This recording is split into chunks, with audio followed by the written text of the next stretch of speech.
दर्शकों, आपको हमारा चैनल पसंद आता है तो सब्सक्राइब करें, लाइक करें, शेयर करें, कमेंट जरूर करें।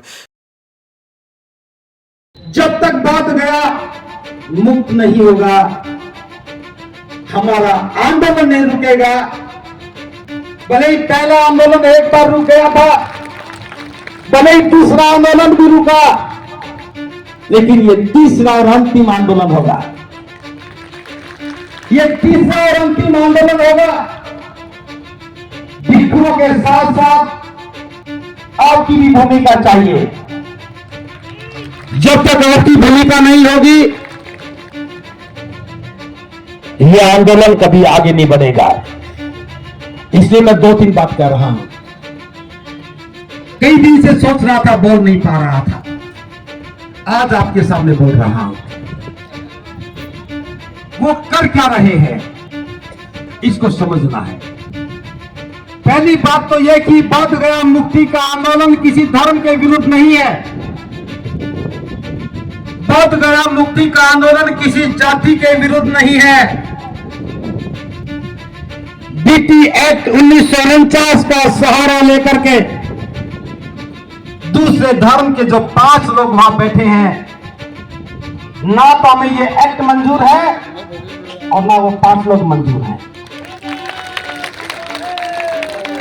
मैं इस बार इस पिछले 32 दिनों में मैं 2 बार वहां गया। एक बार 5 दिन रुका हूं, एक बार 6 दिन, और मैं एक बार भी बोध गया को देखने के लिए नहीं गया, मां बोधि विहार को देखने नहीं गया। कई बार मन में सोचा कि मैं जाऊं, देख करके आऊं, लेकिन मेरे कदम नहीं उठे कि हमारी विरासत पर ताले लगे हों, विधर्मियों के कब्जे हो गए हों, कर्मकांड का बोलबाला हो गया हो, मूर्तियों के नाम बदले जा रहे हों। दर्शन करके भी क्या कर दूंगा। इसलिए मैं इस बार दर्शन करके नहीं आया, लेकिन आपको कह रहा हूं, आप लोग दर्शन करने नहीं गए, इसलिए कब्जा हो गया। साल में एक बार जाओ, अपनी विरासत को देख करके आओ। जिस विरासत के वारिस नहीं होते, वहां खरपतवार पैदा हो जाती है, और लंबे समय तक विरासत को संभाला ना जाए तो उसी खरपतवार में झाड़ियां पैदा हो जाती हैं, और उन झाड़ियों में सांप और बिच्छू पलने लग जाते हैं, और समय और ज्यादा लंबा हो जाए तो दूसरों के कब्जे हो जाते हैं। हमारे साथ यही हुआ। पहले खरपतवार उगी, फिर झाड़ियां बड़ी हुई, फिर सांप और बिच्छू पले, और आज किसी और के कब्जे हो गए। आप यहां जयंतियां मनाते रहे और बोध गया से लोगों के सामने गलत संदेश जाता रहा। तो मैं एक आह्वान कर रहा हूं, 14 अप्रैल आने वाली है। सभी लोग बाबा साहब की जयंती मनाते हैं। मैं पूरे देश के बौद्ध अनुयायियों और तमाम बाबा साहब के अनुयायियों से अनुरोध कर रहा हूं, इस बार की 14 अप्रैल महाबोधि महाविहार की मुक्ति को समर्पित होनी चाहिए। आपके द्वारा निकाली जाने वाली झांकी में बुद्ध विहार की, महाबोधि महाविहार की झांकी होनी चाहिए, और उस पर लिखा होना चाहिए, बौद्धों की विरासत के वारिस तो बौद्ध है, बीटी एक्ट खत्म करो और इसके वारिसों को इनका हक सौंपो। ये हमारा प्रतीक चिन्ह होना चाहिए। और मैं दूसरी बात आपसे कह रहा हूं, इस बार की बुद्ध पूर्णिमा अपने क्षेत्र में मत मनाना, अपने नगर में मत मनाना, अपने बिहार में मत मनाना। सारे देश के बाद सभी बाबा साहब के अनुयायी हाथ में पंचशील का ध्वज लेकर के, इस बोध गया महाबोधि महाविहार का प्रतीक चिन्ह लेकर के बोध बोध गया में जाकर के बाद बुद्ध पूर्णिमा उत्सव मनाएंगे। सारे देश के बौद्धों को बुद्ध पूर्णिमा वही मनानी है। एक अनुरोध कर रहा हूं, आपके आसपास जहां पर भी कोई बौद्ध भिक्षु रहते हो, हाथ जोड़ करके निवेदन करना, भंते जी बोध गया मुक्त नहीं हुई है। वो जमीन जहां से सिद्धार्थ बुद्ध बन के निकले, आज अपनी बेबसी पर तरस खा रही है। बौद्धों की महान विरासत को धूमिल किया जा रहा है। बुद्ध की प्रतिमाओं के आकार प्रकार बदले जा रहे हैं। बहुत बड़ी सुरक्षा के अंदर एक छोटे से चाकू से पत्थर को काट करके नई आकृतियां बनाई जा रही हैं। महाकारुणिक बुद्ध ने कर्मकांड का विरोध किया और उसी प्रांगण में आज पिंडदान हो रहा है। क्या बौद्ध भिक्षुओं को नींद आनी चाहिए? इसलिए मैं तो कह रहा हूं, जब तक बोध गया मुक्त नहीं होगा, हमारा आंदोलन नहीं रुकेगा। भले ही पहला आंदोलन एक बार रुक गया था, भले ही दूसरा आंदोलन भी रुका, लेकिन ये तीसरा और अंतिम आंदोलन होगा। ये तीसरा और अंतिम आंदोलन होगा। भिक्षुओं के साथ साथ आपकी भी भूमिका चाहिए। जब तक आपकी भूमिका नहीं होगी, यह आंदोलन कभी आगे नहीं बढ़ेगा। इसलिए मैं 2-3 बात कर रहा हूं। कई दिन से सोच रहा था, बोल नहीं पा रहा था, आज आपके सामने बोल रहा हूं। वो कर क्या रहे हैं, इसको समझना है। पहली बात तो यह कि बोध गया मुक्ति का आंदोलन किसी धर्म के विरुद्ध नहीं है। बोध गया मुक्ति का आंदोलन किसी जाति के विरुद्ध नहीं है। बीटी एक्ट 1949 का सहारा लेकर के दूसरे धर्म के जो 5 लोग वहां बैठे हैं, ना तो हमें ये एक्ट मंजूर है और ना वो 5 लोग मंजूर हैं। मैं इस पिछले 32 दिनों में मैं 2 बार वहां गया। एक बार 5 दिन रुका हूं, एक बार 6 दिन, और मैं एक बार भी बोध गया को देखने के लिए नहीं गया, मां बोधि विहार को देखने नहीं गया। कई बार मन में सोचा कि मैं जाऊं, देख करके आऊं, लेकिन मेरे कदम नहीं उठे कि हमारी विरासत पर ताले लगे हों, विधर्मियों के कब्जे हो गए हों, कर्मकांड का बोलबाला हो गया हो, मूर्तियों के नाम बदले जा रहे हों। दर्शन करके भी क्या कर लूंगा। इसलिए मैं इस बार दर्शन करके नहीं आया, लेकिन आपको कह रहा हूं, आप लोग दर्शन करने नहीं गए, इसलिए कब्जा हो गया। साल में एक बार जाओ, अपनी विरासत को देख करके आओ। जिस विरासत के वारिस नहीं होते, वहां खरपतवार पैदा हो जाती है और लंबे समय तक विरासत को संभाला ना जाए तो उसी खरपतवार में झाड़ियां पैदा हो जाती हैं और उन झाड़ियों में सांप और बिच्छू पलने लग जाते हैं। और समय और ज्यादा लंबा हो जाए तो दूसरों के कब्जे हो जाते हैं। हमारे साथ यही हुआ। पहले खरपतवार उगी, फिर झाड़ियां बड़ी हुई, फिर सांप और बिच्छू पले और आज किसी और के कब्जे हो गए।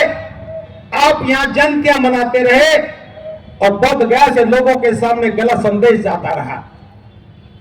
तो मैं एक आह्वान कर रहा हूं, 14 अप्रैल आने वाली है। सभी लोग बाबा साहब की जयंती मनाते हैं।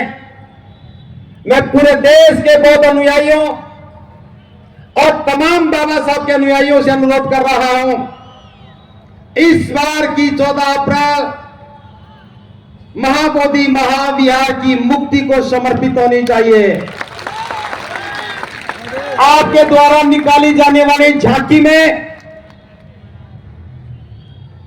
बुद्ध विहार की, महाबोधि महाविहार की झांकी होनी चाहिए और उस पर लिखा होना चाहिए, बौद्धों की विरासत के वारिस तो बौद्ध है, डीटी एक्ट खत्म करो और इसके वारिसों को इनका हक सौंपो।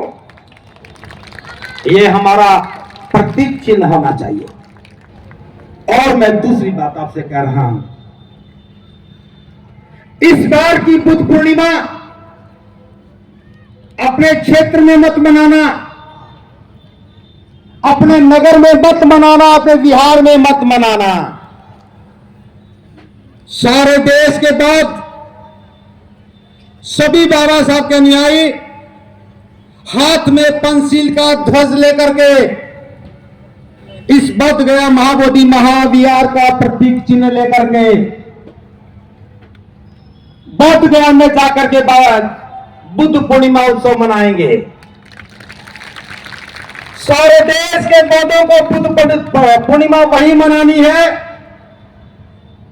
ये ताकत का और संख्या का विषय नहीं है।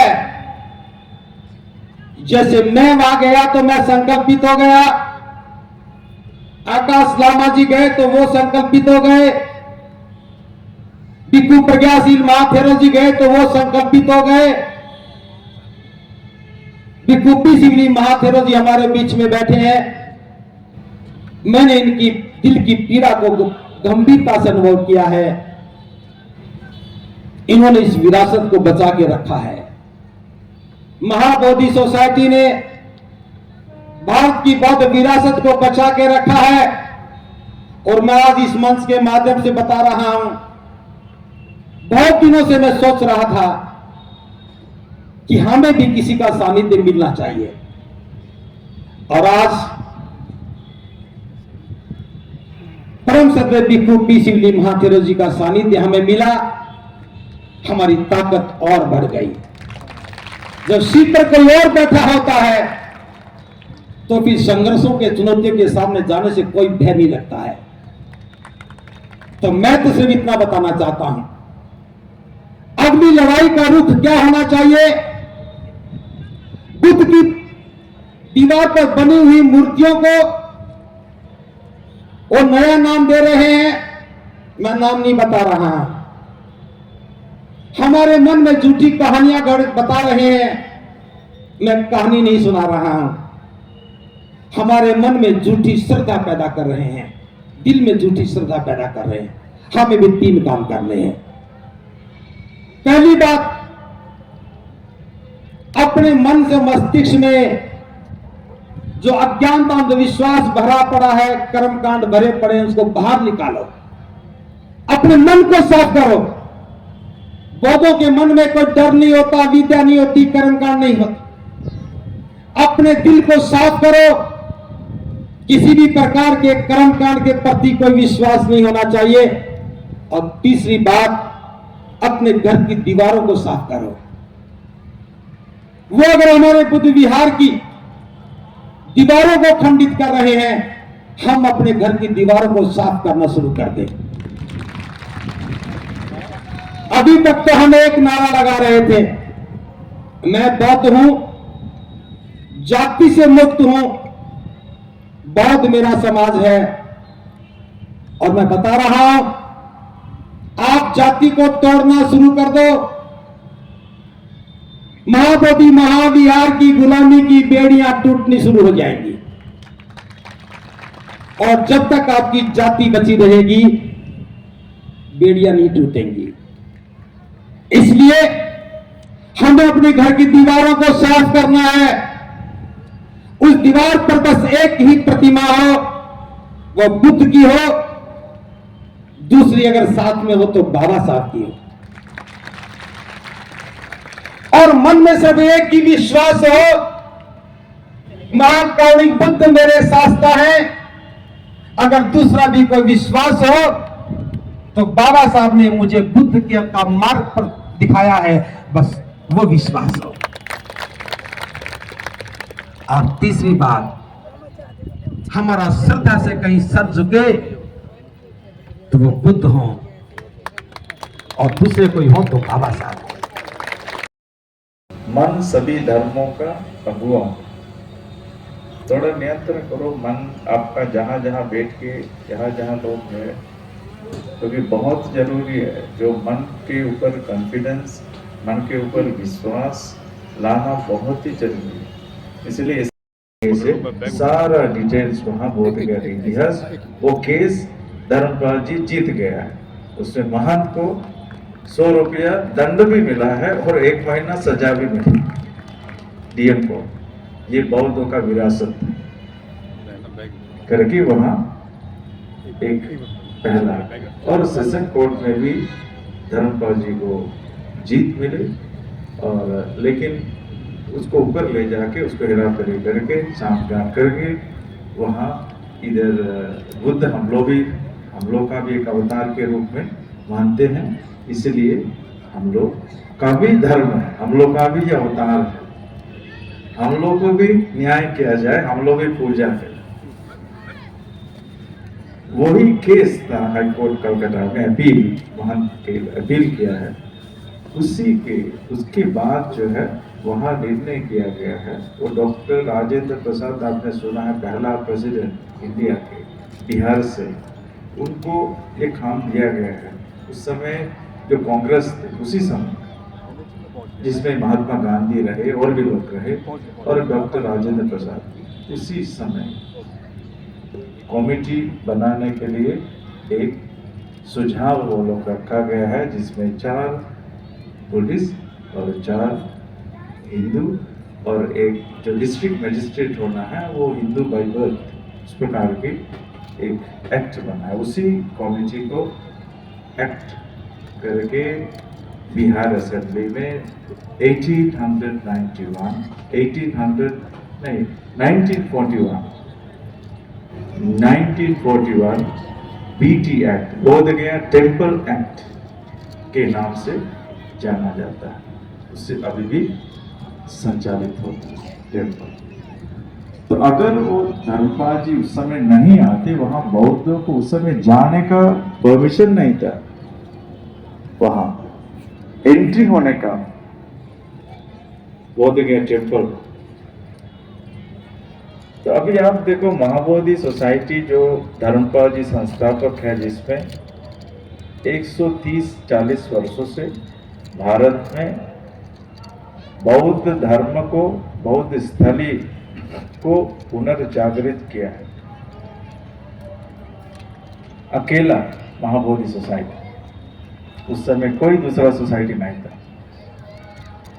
महाबोधि सोसाइटी का फिर कलकत्ता में हेडक्वार्टर्स बने, और उस समय जो लोग रहे इधर, उसी समय जो बुद्धिस्ट तो नहीं था, लेकिन दूसरे लोग को मदद मिला है, जो अच्छे अच्छे लोग थे। ब्राह्मण में भी अच्छे ब्राह्मण हैं, कच्चे ब्राह्मण से नहीं, अच्छे लोग हैं, अच्छे लोग रहे हो।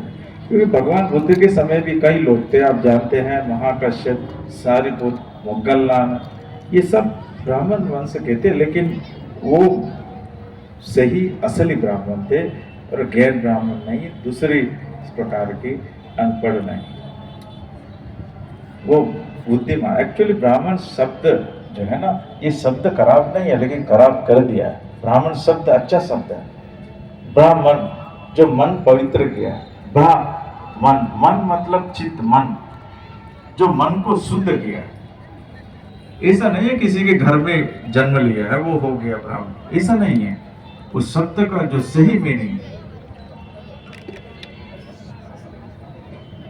जो मन को शुद्धता है, किसी घर में बैठने से, जन्म लेने से नहीं होता है, उसका गलत अर्थ दिया है, शब्दों के भी गलत अर्थ दिया। आप देखो धम्म, धर्म, बहुत सारे शब्द को गलत अर्थ दिया है। इसीलिए अभी धर्म का शब्द लेना भी मुश्किल है, जो किसी धर्म का शब्द अभी लेना भी बहुत मुश्किल है।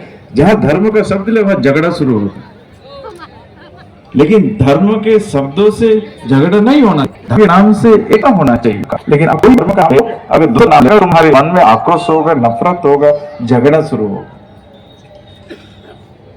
इसलिए आज इस समाज के लिए क्या चाहिए? एक महान धर्म चाहिए जो तथागत बुद्ध ने दिया, मानव धर्म। आप हम सबको उसी धर्म में बांधा जाए, मानव धर्म। जहां मानव धर्म नहीं है, आप कुछ भी नाम दे दो, कुछ भी नाम दे दो, वहां परिणाम दूसरा।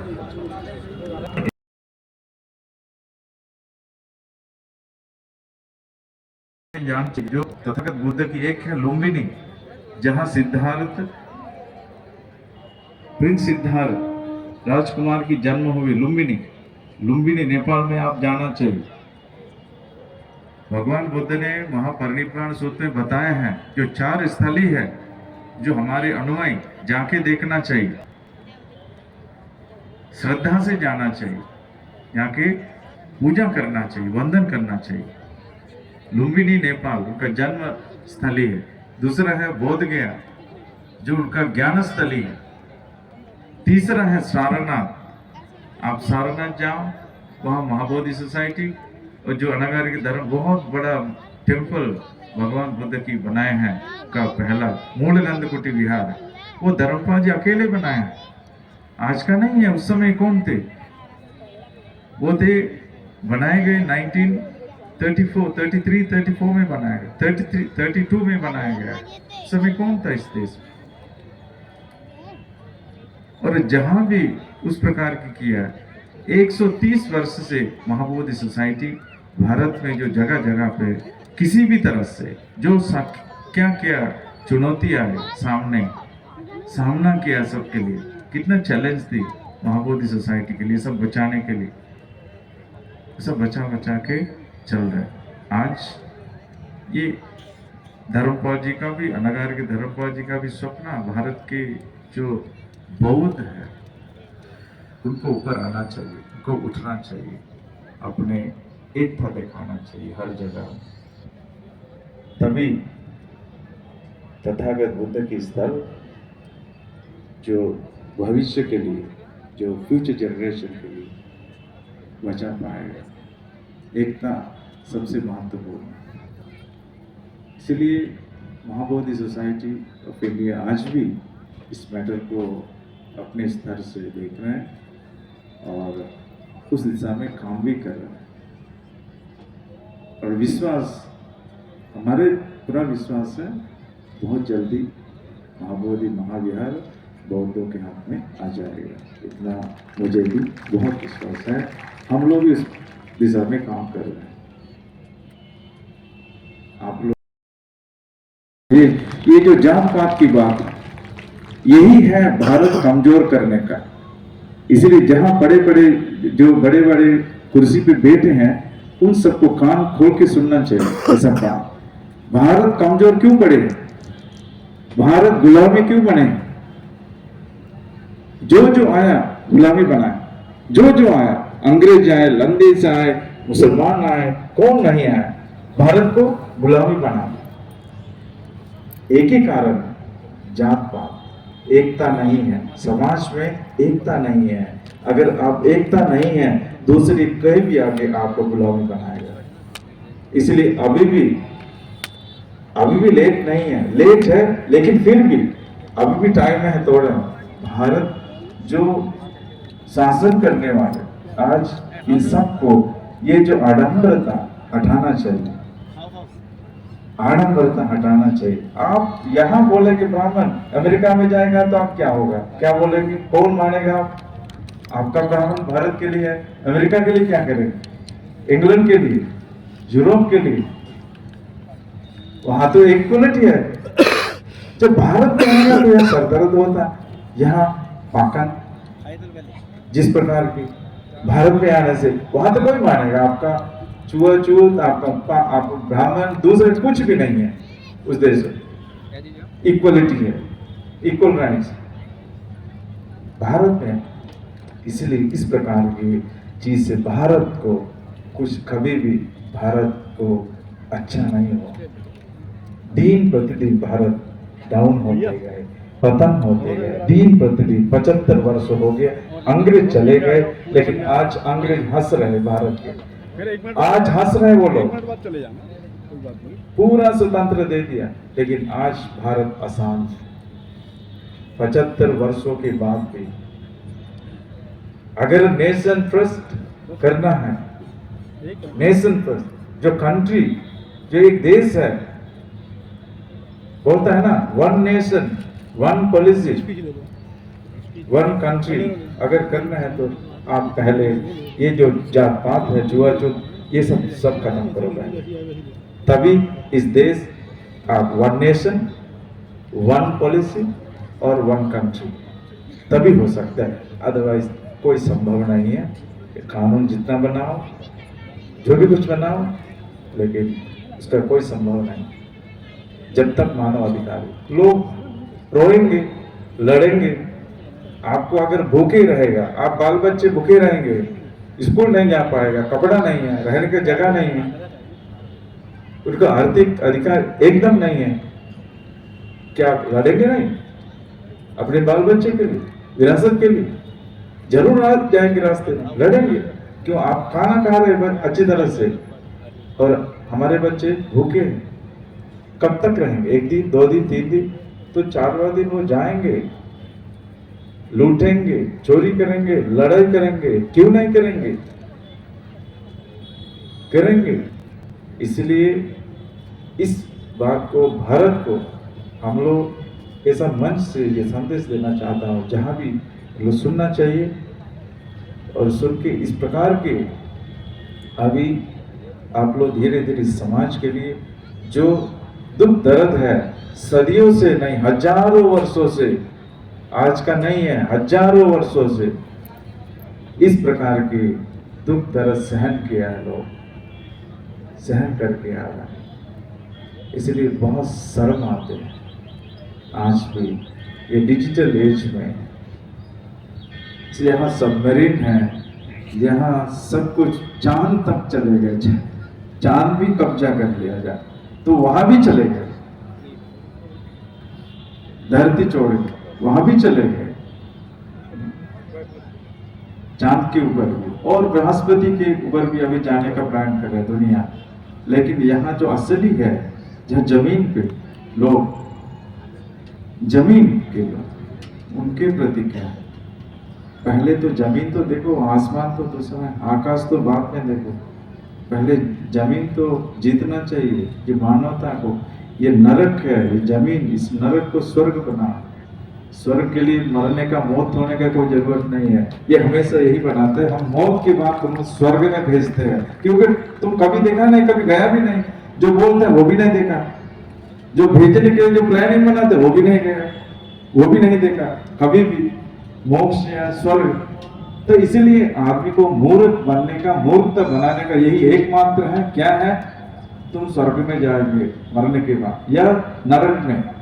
कोई नहीं देखा, कभी नहीं देखा, कभी नहीं गया, आज तक कभी नहीं गया। और दूसरा है, बोलेंगे तुम्हारा ये पाप कर्म तो इसलिए है, जन्म लिया है, तुम गरीब है, तुम इसलिए, क्योंकि पुराने तुम्हारे कर्म है, पूर्व जन्म, वो भी कभी नहीं देखा कोई, पूर्व जन्म कोई भी नहीं देखा, पूर्व जन्म। बोल रहे तुम लोग चुपचाप रहे, सुनता, हाँ गुरु जी है, सुनते रहेंगे, हाँ गुरु जी, पूर्व जी हमारा कर्म है, क्या करेंगे, पूर्व जन्म। और दूसरा कहेंगे अभी इसलिए अच्छा कर्म करो, दान दे दो, अच्छा कर्म करो, अगला जन्म ठीक होगा। तब भी तुम लोग हाथ जोड़ के, ठीक गुरु जी हम लोग करेंगे, ये सब करेंगे। तो अगला वो भी नहीं देखा कोई, न तुम पूर्व जन्म देखा, न तुम अगला जन्म देखा। ये दोनों स्वप्न है, ये दोनों मिथ्या है, दोनों स्वप्न है। तुम्हारा असली जन्म तो यही है, अभी तुम जी रहे, अभी तुम जी रहे। सच शांति कब चाहिए ये बताओ? शांति जो है ना, शांति कब चाहिए? अब चाहिए या कल चाहिए? जो शांति जीवन में कब चाहिए? अब चाहिए ना, आज चाहिए ना। अगर तुम भूखे हैं तो भोजन कब चाहिए? आज चाहिए, कल चाहिए? अरे शांति तो है, अगर मरने के बाद तो शांति, डेड बॉडी तो शांति ही है पूरा, उसमें तो परम शांति है, उससे ज्यादा क्या है? शांति तो अब चाहिए, कल नहीं है। कंपैशन करुणा अब चाहिए, पेट की रोटी कब चाहिए? आज चाहिए। ज्ञान अब चाहिए, करुणा मैत्री अब चाहिए, धर्म अभी चाहिए। धर्म धर्म इसलिए है, जीने के लिए है, मरने के लिए धर्म जरूरत नहीं है। वो तो मर जाएगा, तुम कोई भी मर जाए, जैसा भी तुम जियो। लेकिन धर्म किस लिए चाहिए? धर्म चाहिए अब जीने के लिए, मानव को अब शांति से जीने के लिए, एक करुणा के साथ जीने के लिए, ज्ञान से जीने के लिए धर्म अब चाहिए, कल नहीं। कल वाली धर्म से कोई मतलब नहीं है, वो तो काल्पनिक है। कल तो काल्पनिक है, एक है वो कल, आगे आने वाले कल है, दूसरा है। भारत में ये दोनों कल है, पता है आप? एक है आने वाले कल है, तो दूसरा है बीत हुए कल है। दोनों काल्पनिक है, दोनों का जो चले गए चले गए, तो आया नहीं आया नहीं, दोनों काल्पनिक। आज है वर्तमान, वर्तमान वही एकमात्र सच है, एकमात्र सच वर्तमान। इसलिए आप सब तथागत बुद्ध के जीवन में आए, ये आप सबका एक कल्याण होगा। आप लोगों को इस धर्म मिला, ऐसे महान, ऐसे बुद्ध मिला। इसलिए बुद्ध को, क्योंकि बुद्ध को क्यों ज्यादा पसंद नहीं कर रहे हैं यहाँ? क्यों? एकमात्र कारण है, बुद्ध किसी को बुद्ध बनाने नहीं देता। जब तक बुद्ध धर्म है, बुद्ध बनाना मुश्किल है। जब तक बुद्ध की संदेश है, वो बुद्धो बनेंगे, बौद्ध बनेंगे, जो ज्ञानी बनाएंगे, अज्ञानी नहीं बनाएंगे, अज्ञानी नहीं बनाएंगे। इसलिए जहां पाखंड है, जहां असत्य है, असत्य है जहां, वहां बुद्ध को जमाना मुश्किल है। इसलिए, लेकिन संख्या के बल पर बुद्ध धर्म निर्धारित नहीं है। संख्या के बल पर बहुत सारे हैं, वो पॉलिटिकल पार्टीज है, दूसरा बहुत सारे संप्रदाय है, वो संख्या पर आधारित है। लेकिन बुद्ध के जो सच की संदेश है, वो संख्या पर आधारित नहीं है, लेकिन क्वालिटी पर आधारित है। क्वालिटी, सच सभी लोग नहीं जान पाएगा, ज्ञानी सभी लोग नहीं बन पाएगा, लेकिन एक ज्ञानी बन जाएंगे तो सबको ज्ञान की संदेश देगा। एक बुद्ध बने, एक बुद्ध बने, और एक बाबा साहेब अम्बेडकर बने। अब देखो, दूसरा तो अभी तक नहीं बन पाया, अभी तक नहीं बन पाया। सबको ज्ञानी बनाए, सबको इस प्रकार की। इसीलिए क्वालिटी है, तत्व है उसके अंदर।